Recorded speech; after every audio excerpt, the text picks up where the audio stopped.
Welcome back to Colorado Getaways. There is a way to visit the area today on a ranch owned by the Bowen family.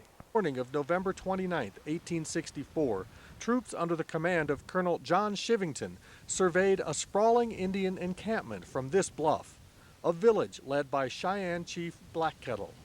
Many believe the attack occurred on this windswept plain below the bluff, but about a mile and a half away from what some call the traditional site, another story is being told.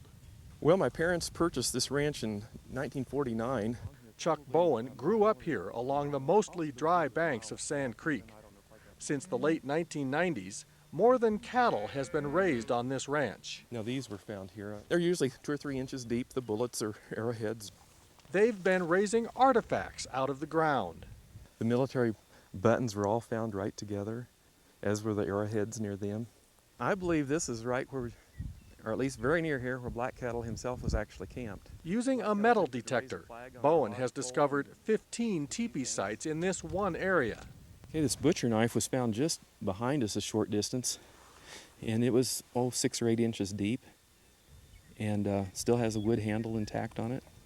A harmonica, I thought this was interesting, and they say that that's very common to find harmonicas in an Indian encampment. We have 3,000 artifacts. Chuck's wife Sheri tells the story of a time they were escorting a northern Arapaho man to this part of their ranch.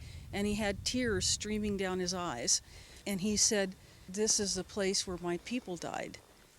Chuck later returned with his metal detector to that very place and made a startling discovery: fragments of a cannonball from a mountain howitzer. And it was also filled with the lead balls inside. With their encampment across the creek, some of them fled out here into the sandhills apparently.